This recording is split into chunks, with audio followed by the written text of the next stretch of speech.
श्री राम जय राम जय जय राम। श्री राम जय राम जय जय राम। श्री राम जय राम जय जय राम। श्री राम जय राम जय जय राम।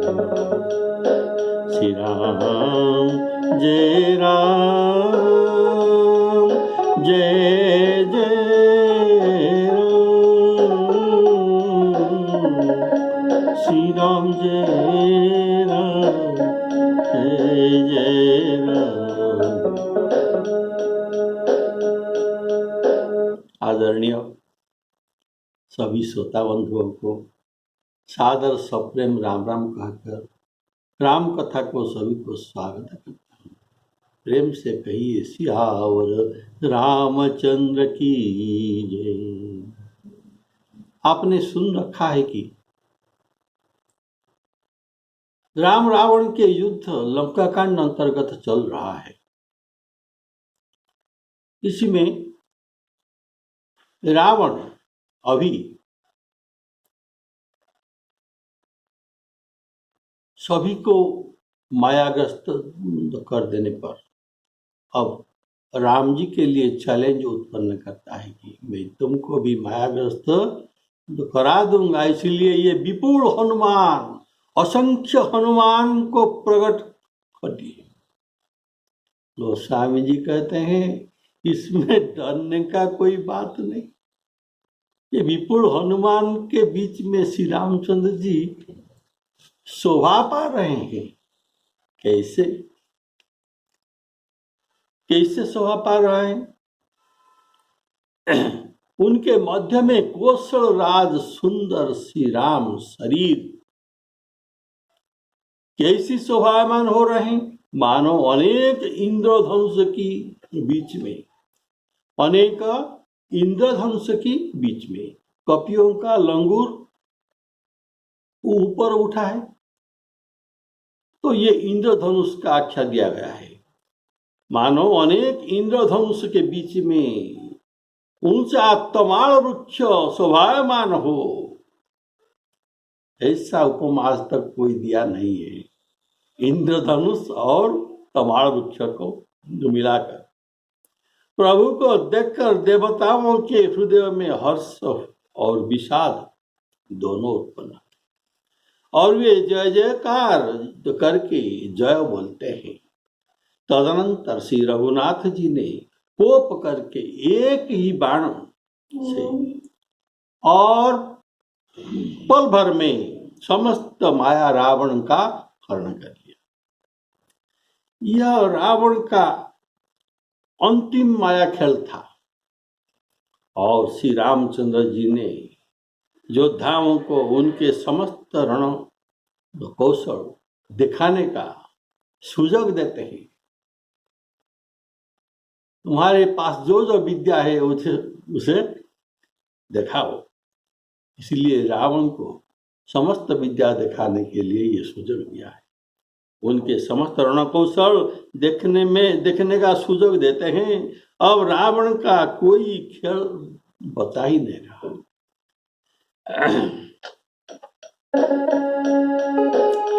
तेहि मध्य कौशल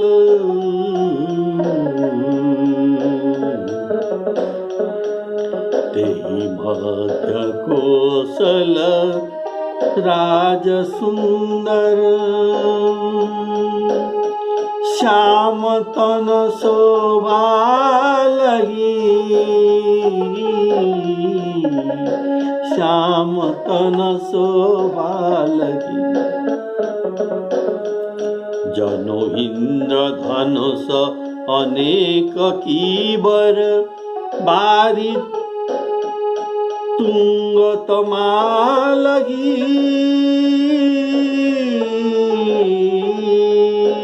जनो इंद्रधनुष अनेक कीवर बारी तुंग तमालगी। प्रभु देखी हरस विषाद उरसुर बदत जय जय जय करी। रघुवीर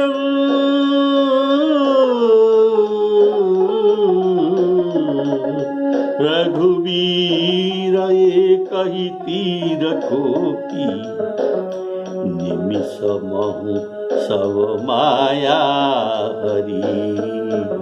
निमिष महु सब माया हरी। प्रभु अर्थात समर्थवान, ये जो चाहे और जब चाहे जैसा चाहे वैसा ही ये कर सकते हैं। उनका सामर्थ्य समझकर और अद्भुत उनकी रणछट्टा देखकर देवताओं को हर्षित हुआ। प्रभु को जय जयकार बोलने लगे। बोलिए सियावर रामचंद्र की जय।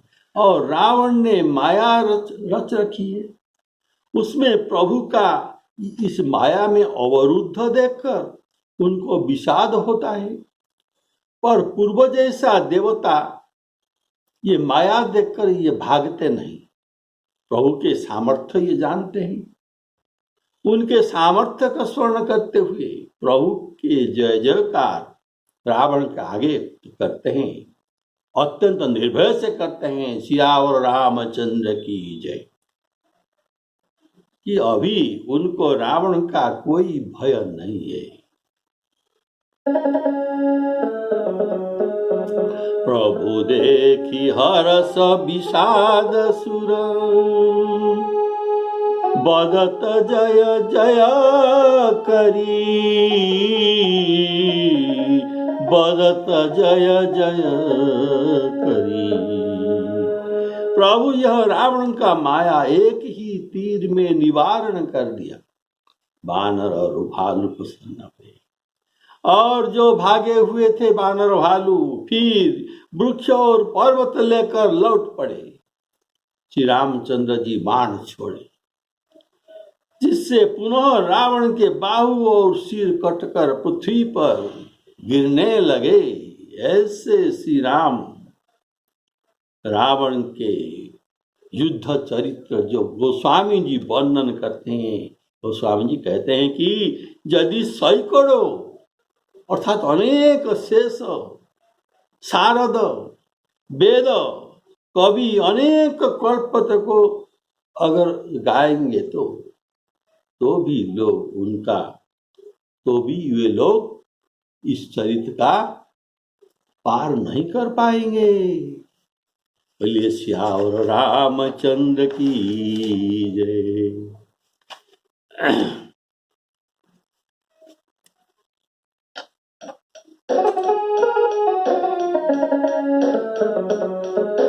माया विगत कपि भालू हर से बिटप गिरी गई सब फिरे। बिटप वृक्ष और पर्वत लेकर फिरे। सरनिकर छाड़े राम रावण बाहु सिर उनि मही गिरे। श्री राम रावण समर चरित अनेक कल्प जोगावही। श्री राम रावण समर चरित अनेक कल्प जोगावही। शतशेष शारदा निगम कवि, निगम अर्थात वेद कवि तेउ कदपि पार न पावही।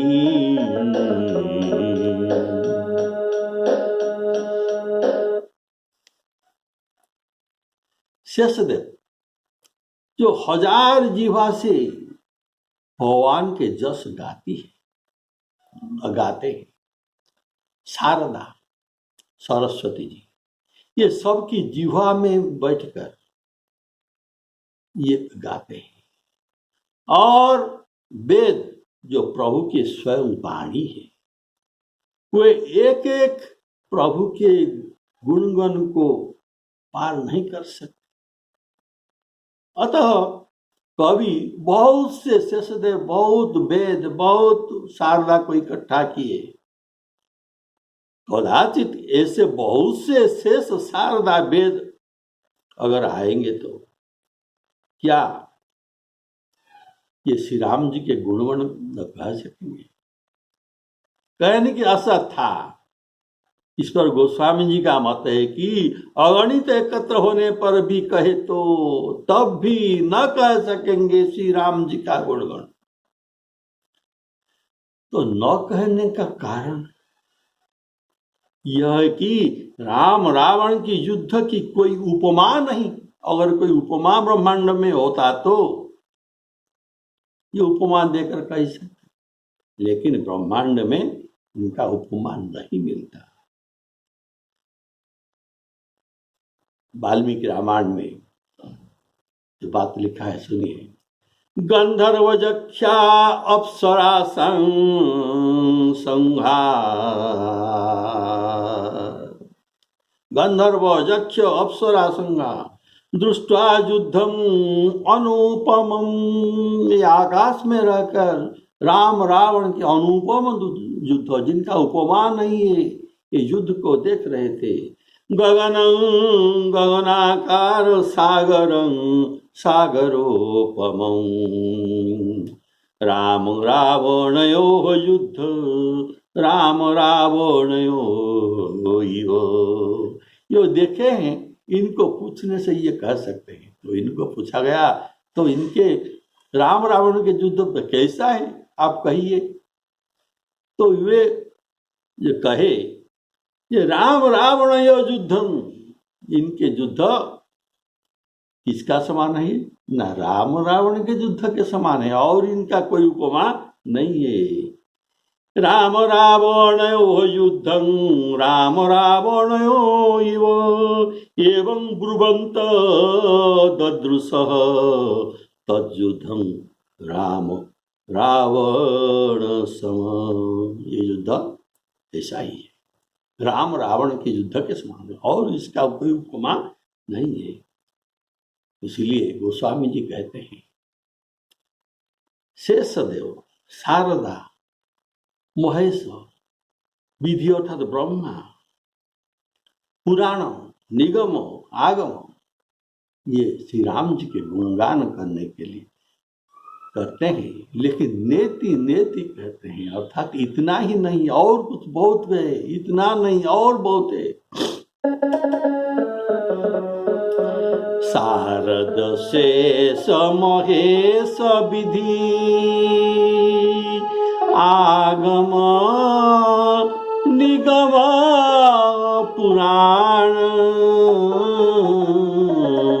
आगम निगम पुराण।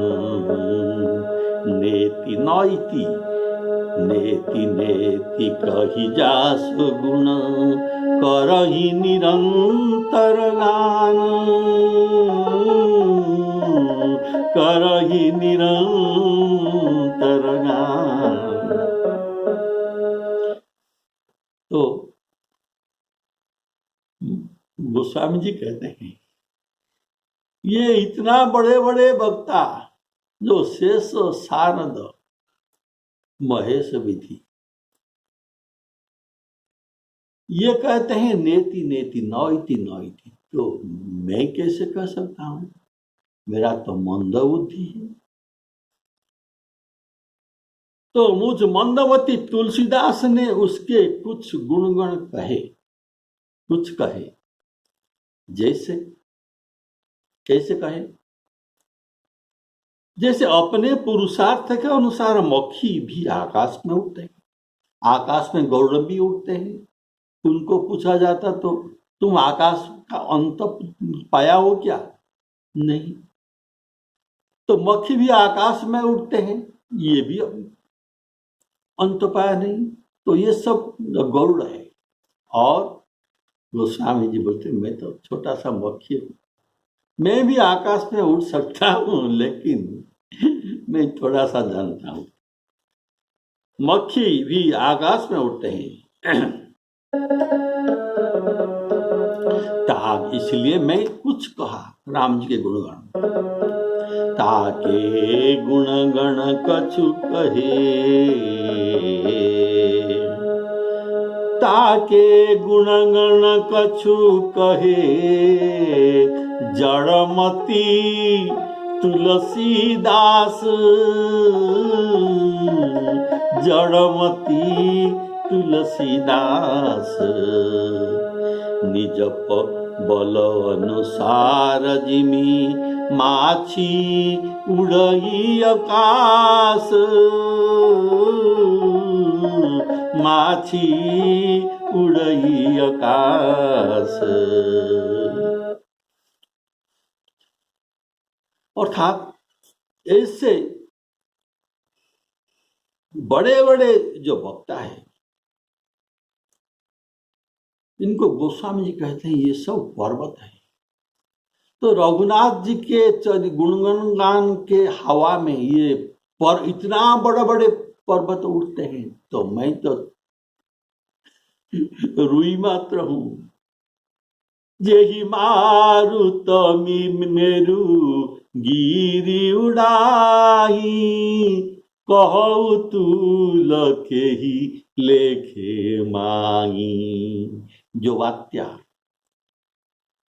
जो प्रबल वात्या मेरु पर्वत आदि बड़ा बड़ा पर्वत को उड़ा देता है, तो इसमें तुल कहाँ ठहर सकता है? तो मैं तुल। और शेष शारदमय विधि, ये सब बड़े बड़े पर्वत है। मेरा बुद्धि तो रंग है, मेरा मन बुद्धि रंग है, लेकिन मेरा जो मनोरथ है, ये मनोरथ है, ये राजा है। मुझे एक भी अंग उपाय को मालूम नहीं, इसीलिए मैं मंदबुद्धि हूं।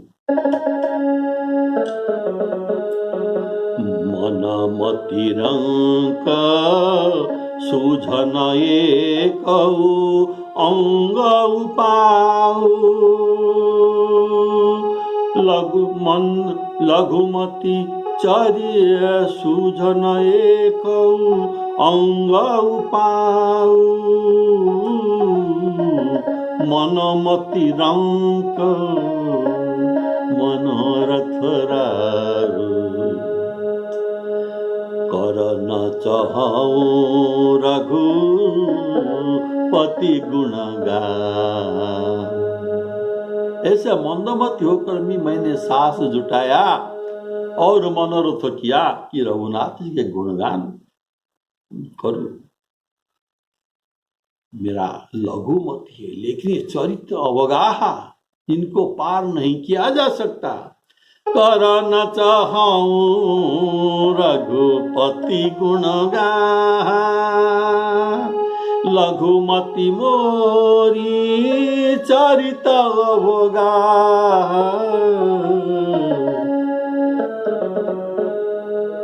उस पर गोस्वामी जी कहते हैं कि सभी कहते हैं, सभी तो कहते हैं राम जी के गुणगान, लेकिन थोड़ा सा कहते हैं और बहुत कुछ बाकी रह जाता है, पर कोई भी इसका पार नहीं कर सकते। वैसे ही मैं भी बुद्धि अनुसार कहता हूं और कुछ पार पाने के लिए नहीं कहता, मैं उनको पार नहीं कर पाता। कारण जेहि मारुत मेरु, जेहि मारुत गिरी मेरुड़ाही, कहु तुल केहि लेखे माही। काकभूषण जी कहते हैं, हे गौड़ जी, आपसे लेकर मशक पर्यंत ये सब आकाश में उड़ते हैं, लेकिन ये कोई भी आकाश का अंत नहीं पाया है।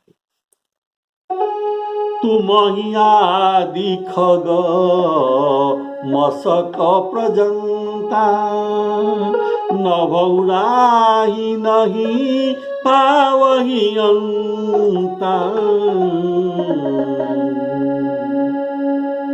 ऐसे अपने अपने बुद्धि के अनुसार जिसका जितना बुद्धि है, कवि मुनि श्रीहरि के गुणगान करते हैं और निगम वेद शेष शिव कोई भी पार नहीं पाए। निज निज मति मुनि हरि गुणगान ही, निगम शेष शिव पार न पावही। तो यहाँ गोस्वामी जी अपने को मच्छर, छोटा सा मच्छर, और शेष शारदा आदि को गरुड़ समझते हैं। पार तो दोनों ही नहीं पाते, अपने अपने पुरुषार्थ पर आकाश में उड़ते हैं। वैसे ही शेष शारदा भी नहीं पाते, पर अपनी शक्ति के अनुसार कहते हैं। शेष शारदा भी अपने शक्ति के अनुसार कहते हैं। वैसे ही मैंने भी शक्ति के अनुसार तो कहा। तो कैसे? जिमी निज बल अनुरूपते, माछी उड़ई आकाश, माछी उड़ई आकाश।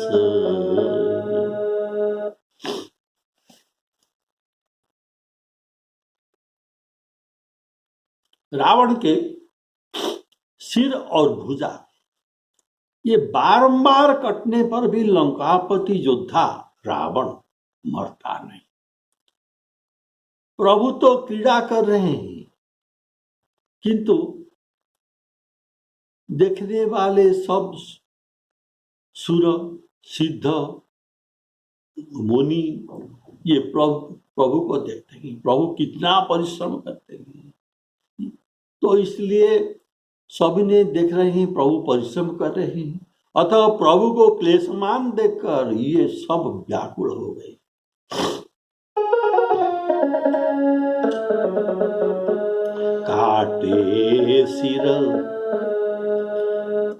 काटे सिर भुजवार बहु, मरत न भटलंकेश, मरत न भटलंकेश। प्रभु क्रीडत, प्रभु का खेल है, प्रभु क्रीडत सुर सिद्ध मुनि, व्याकुल देखी कलेश, व्याकुल देखी कलेश। काटते ही सिर बढ़ती जा रही है। तो कैसे बढ़ती जा रही है? जैसे प्रत्येक लाभ पर लोभ बढ़ता है, शत्रु नहीं मरता, और परिश्रम बहुत हुआ है। तो श्री रामचंद्र जी विभीषण की ओर देखते हैं, श्री रामचंद्र जी विभीषण की ओर देखते हैं।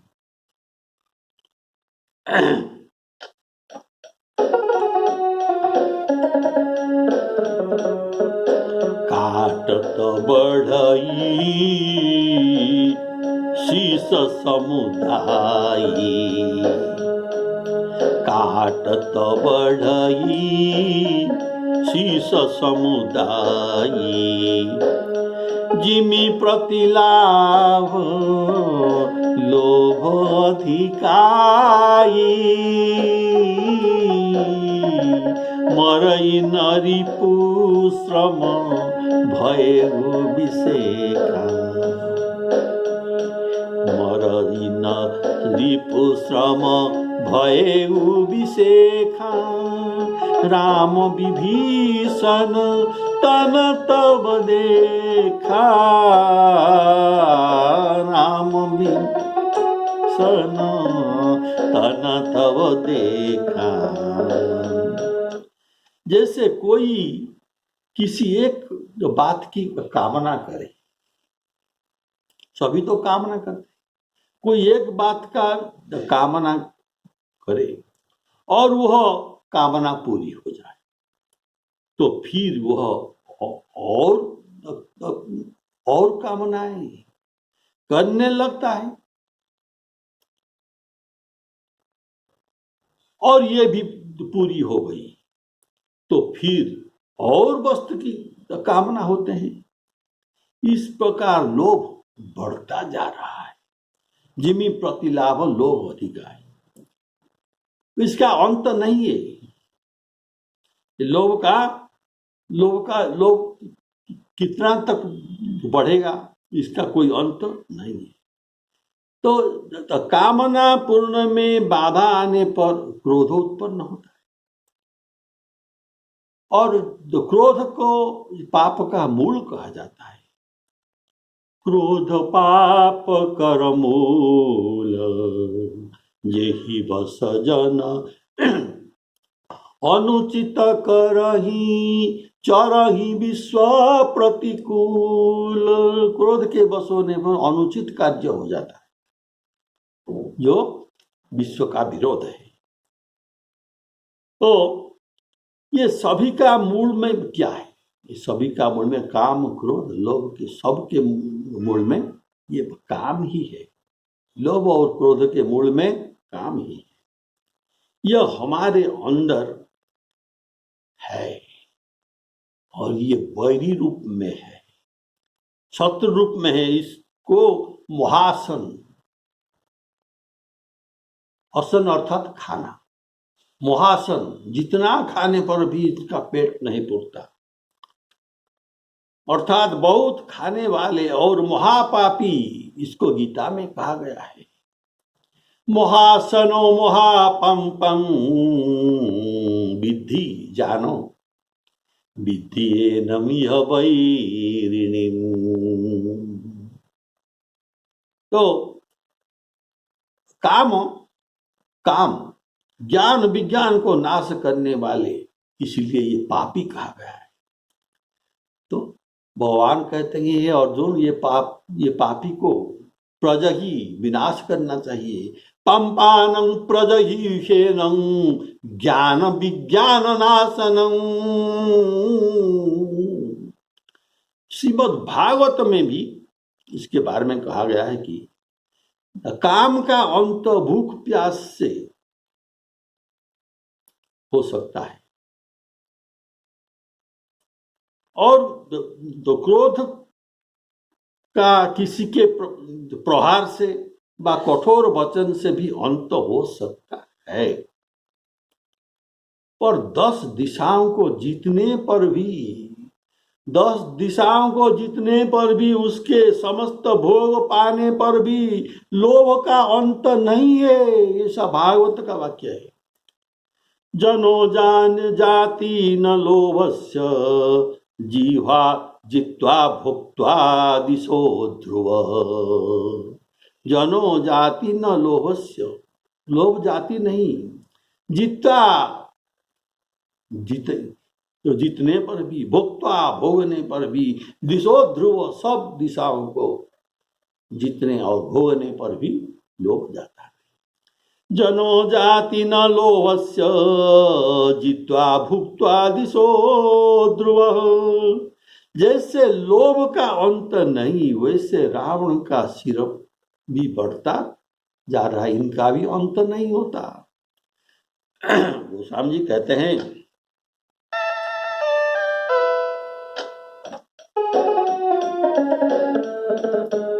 काटत बढ़ई शीस समुदायी, काटत बढ़ई शीस समुदायी। शीस सिर, जिमि प्रतिलाभ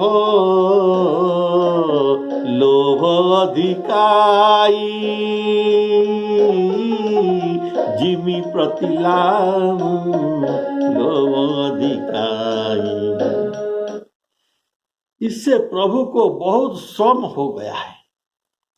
कारण 7 दिन 7 रात बराबर युद्ध हो रहा है। तो प्रभु विभीषण की ओर देखते हैं, कारण हमने इनको लंकेश पद दिया था और रावण लंकेश मरता नहीं, तो क्या होगा, इनको मैंने कैसे लंकेश पद में बैठाऊंगा।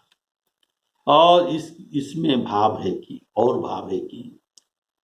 विभीषण जी तुम कुछ उपाय जानते हो तो बताओ।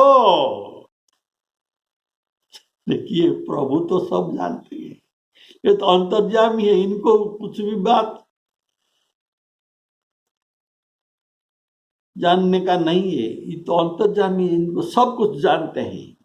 प्रभु अंतर्यामी होने पर भी विभीषण से पूछते हैं, इसका क्या कारण हो सकता है। इसका कारण एक ही है। क्यों पूछते हैं, जाने पर भी तो पूछते हैं। कारण एक ही कारण क्या है, न प्रणत कुटुंब पाल रघुराई। प्रणत कुटुंब पाल रघुराई। प्रणत अर्थात जो शरणागत है, इनका कुटुंब का रक्ष भी जोगक्षेम बहाम्य भगवान कहते हैं। तो ये कैसे मार देंगे रावण को, ये तो विभीषण का भाई है। तो अतएव ये विभीषण से कहा लाकर कि इसे मारिए, जब विभीषण कहेगा इसे मारिए तो रावण को ये मारेंगे, नहीं तो नहीं मारे। इस तरह देखिए, जब बाली वध हो रहा था तब भी यही समस्या उत्पन्न हुआ था कि प्रभु तो प्रतिज्ञा तो कर चुके हैं। क्या, सुनो सुग्रीव मारी हूं बाली एक ही बाण, ब्रह्म रुद्र शरणागत गए नौबरे प्राण। एक बाण में मारूंगा, ये प्रभु का प्रतिज्ञा कर चुके हैं। इसके बाद सुग्रीव कहती है, बाली परम हित जासु प्रसाद है प्रभु। बाली अब मेरा शत्रु नहीं है, ये मेरे परम हित है। इनके प्रसाद क्या था, ये मुझे धक्का मारकर लात मारकर राज्य से निकाला, तब तो मैं आपको पाया। तो ये बाली का प्रसाद नहीं तो और क्या। बाली परम हित जासु प्रसादा, मिले राम तुम समन विषादा। तब श्री राम जी कहते हैं, तो ऐसी बात है तो ठीक है, तो जाओ अभी फिर बाली से लड़ो। तो बाली का वज्र समान मुट्ठा जब इनको लगा, तब ये व्याकुल होकर भागा और राम जी को बोला, बंधु न होई, ये मेरा भाई नहीं है। तो राम जी बोला, ये तुम्हारा कौन लगेगा, ये मेरा कार्ड लगेगा। बंधु न होई मोर यह काला। तब सुनहु देव रघुबीर कृपाला, बंधु न होई मोर यह काला। तब जाकर श्री राम जी बाली को मारा। बाली राम तव हृदय माझ सरतानी। तो वाल्मीकि रामायण में श्री रामचंद्र जी का चिंता हुई कि जो वाल्मीकि रामायण में लिखा गया, तो क्या चिंता हुई कि ये विचार करने लगे कि जिन बाणों से हमने मारीच और खरदूषण को मारा, मारीचो निहतो ज्येष्ठु खर जस्तु सदूषण ही, खरदूषण को जिस बाण से मारा था क्रौंच वन में कबंध को मारा, दंडकारण्य में विराध को मारा। क्रौंचावटे विराधस्तु, कबंधो दंड कवने, जो मारा। सप्तताल वृक्ष गिराए, और बाली को मारा, समुद्र को क्षुब्ध किया। जही साली गिरयो भगना, यही सप्तशाल शाला गिरे हो भगना। बाली च क्षुभितो अम्बुधि, अम्बुधि को क्षुभित किया। ये सब बाण, सफल बाण मेरे पास विद्यमान है। तेई में साय कहा सर्वे, युद्ध प्राप्त इकामम। फिर किस कारण से ये रावण पर मंद तेज हो रहे हैं? किन्नु तत्कारण जेन रावणे मंद तेजस। ये सब वाक्य वाल्मीकि रामायण का है। यह सोचकर पुनः सावधान होकर बाणों की वर्षा करने लगे। फिर रोमहर्षण युद्ध हुआ। तत्प्रवृत्तं महायुद्धं तुमूलं रोमहर्षणं। कभी पृथ्वी पर दोनों का युद्ध हो रहा था, कभी पृथ्वी पर, कभी अंतरिक्ष में, और कभी पर्वत के ऊपर युद्ध हुआ। अंतरिक्षे च भूमौ च पुनश्च गिरिमूर्धनि देवो दानव यक्षाः।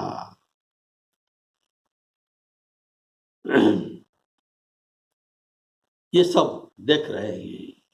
पश्यतां तत् महायुद्धं सर्वरात्रम अवर्तितः। इस तरह 7 दिन रात निरंतर युद्ध हुआ। क्षण मात्र भी विराम न हुआ। नैव रात्रं न दिवसं, न रात्र न दिवसं, न मुहूर्तं न च क्षणं। राम रावणयोः युद्धं विरामं उपगच्छति। कभी भी विश्राम न हुआ, एक क्षण भी विश्राम न हुआ, 7 दिन तक चला। ऐसा घोर युद्ध हुआ, अतः रामचंद्र जी को श्रम हुआ। मरे नारी पुसम भयगु विषेखा, राम विभीषण तन तव देखा। तो विभीषण अभी राम जी का मृत्यु भेद कहेंगे। तो ये बात अगले एपिसोड में आप सुनेंगे। अभी विश्राम। श्री सीतारामार्पणमस्तु। ले सियावर रामचंद्र की जय।